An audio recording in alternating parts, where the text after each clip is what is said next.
आज हम पढ़ने वाले हैं थ्योरी ऑफ मशीन्स में longitudinal and transverse vibration.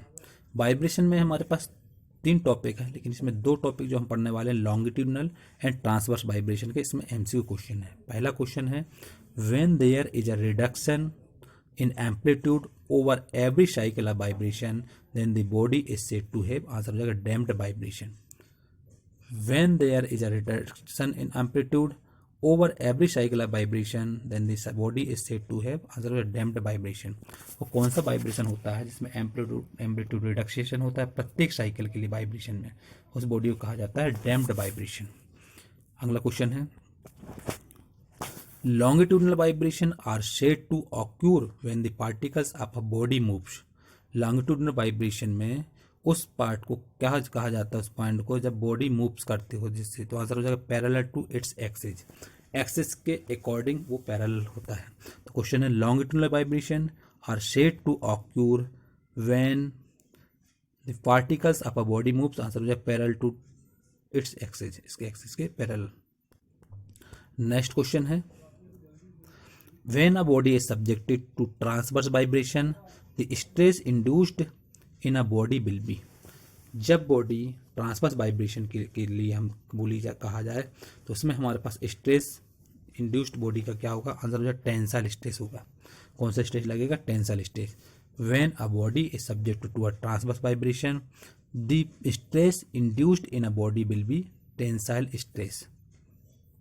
Next question है The natural frequency in hertz of free longitudinal vibration is equal to। Free longitudinal vibration के लिए नेचुरल फ्रीक्वेंसी निकालने का फार्मूला क्या होता है, आंसर हो जाएगा एनी वन ऑफ दीज। इन तीनों में से कोई भी लगा सकते हैं। एक हमारे पास ये भी होता है फ्रीक्वेंसी की, नेचुरल फ्रीक्वेंसी का 1/2π√s/m, जहाँ पर s होता है स्टिफनेस और m होता है मास ऑफ द बॉडी। एक होता है 1/2π√g/del, यहाँ पर g होता है ग्रेविटेशनल फोर्स और डेल होता है डेफ्लेक्शन। एक ये भी फार्मूला लगा सकते हैं नेचुरल फ्रीक्वेंसी का 0.4985/√del, जहाँ पर डेल होता है static deflection of the body in metres. तो आपको इसमें दिया हुआ है जब m जहाँ पर m होता है मास ऑफ द बॉडी जो कि किलोग्राम इसकी यूनिट होती है, एस है होता है स्टेपनेस ऑफ द बॉडी न्यूटन पर मीटर। एस होता है बॉडी का स्टेपनेस जिसकी यूनिट होती है न्यूटन पर मीटर। डेल होता है इसमें static deflection of the body, इसकी यूनिट होती है मीटर्स। स्टैटिक डेफ्लेक्शन जो होता है बॉडी का वो डेल से नोट करते हैं। तो ये फार्मूला तीनों के तीनों फार्मूले इसके सही हैं नेचुरल फ्रिक्वेंसी का। अगर आपको नेचुरल फ्रिक्वेंसी निकालने आए लॉन्गिट्यूडनल वाइब्रेशन के लिए तो हम इसको भी लगा सकते हैं 1/2π√s/m, इसको भी लगा सकते हैं 1/2π√g/del, या इसको भी लगा सकते हैं 0.4985/√del। तो इसलिए सभी इसके सही हैं। आंसर हम लगा देंगे एनी वन ऑफ दीज, इनमें से कोई भी एक फार्मूला लगा सकते हैं नेचुरल फ्रिक्वेंसी के लिए। अगला क्वेश्चन है the factor which affects the critical speed of the shaft. Critical speed of the shaft के लिए कौन सा फैक्टर अफेक्ट करता है, तो इसका आंसर है ऑल ऑफ दी। जो ये तीनों दिए हैं ये सही है। डायमीटर ऑफ द डिस्क का डायमीटर डिपेंड करता है। स्पान ऑफ द शाफ्ट का स्पान जो डायमेंशन होता है उसका जो दूरी रखी जाती है वो स्पान भी हो सकता है। एक्सेंट्रिसिटी भी डिपेंड करता है। ये तीनों के तीनों बताया गया है कि आपको क्वेश्चन दिया है the factor which affect the critical speed of the shaft की क्रिटिकल स्पीड के लिए कौन सा फैक्टर इफेक्ट करता है, तो एक हमारे पास ये हो जाएगा डायमीटर ऑफ द डिस्क का diameter. Second span of the shaft का स्पान जो होगा लंबाई हो जाएगी। तीसरा एक्सेंट्रिसिटी। तीनों के तीनों इसमें डिपेंड करते हैं फैक्टर। नेक्स्ट क्वेश्चन है the equation of motion for a vibrating system with viscous damping is. ये इक्वेशन जो है वाइब्रेटिंग सिस्टम की है, उसके लिए विस्कोस डैम्पिंग क्या होगा। If the roots of this equation are real, then the system will be। Question एक इक्वेशन दी हुई है ये वाली d²x/dt² + c/m × dx/dt + s/m × x = 0। इसका आंसर हो जाएगा ये आंसर इसका करेक्ट है ओवर डैम्प्ड। ये जो आएगा हमारे पास विस्कोस डैम्पिंग में ये ओवर डैम्प्ड का इक्वेशन है। क्वेश्चन दिया है equation of motion for a vibrating system with viscous damping is, equation दी हुई है, आपको इस क्वेश्चन को बताना है कि कौन सी सिस्टम का है, तो इसका आंसर हो ओवर डैम्प्ड का। अगला क्वेश्चन है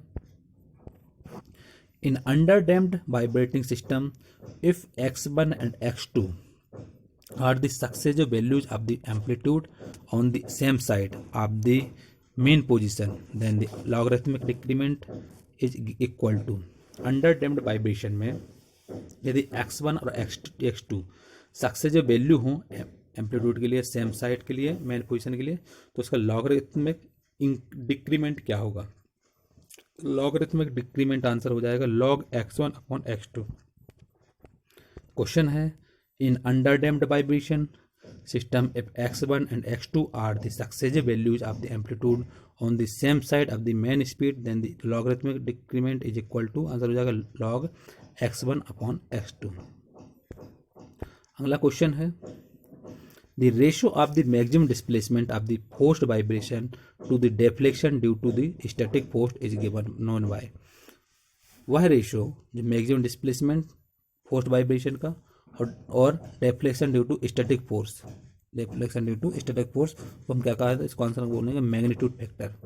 the ratio of maximum displacement of forced vibration to the deflection due to the static force is known as magnification factor.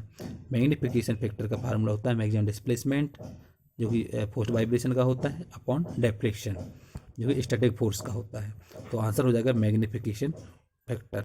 Next question है in vibration isolation system if omega upon omega n is less than √2 then for all values of the damping factor the transmissibility will be, answer हो जाएगा greater than unity. Question है vibration isolation system में यदि omega upon omega n less than हो √2 से कम हो तो उसके लिए सभी वैल्यू डैम्पिंग फैक्टर की वैल्यू ट्रांसमिसिबिलिटी क्या हो सकती, ग्रेटर देन यूनिटी। जहाँ पर ओमेगा कहलाएगी circular frequency of the system जिसकी यूनिट होती है radian per second, omega n होगी natural circular frequency of the vibration of the system in radian per second होगी। अगला क्वेश्चन है in vibration isolation system if omega upon omega n greater than 1 then the phase difference between the transmitted force and the disturbing force is, answer हो जाएगा 180 degree. यदि vibration isolation system में omega upon omega N greater than हो 1 से तो phase difference के लिए उसका ट्रांसमिटेड फोर्स होता है और डिस्टर्बिंग फोर्स होगा 180 डिग्री।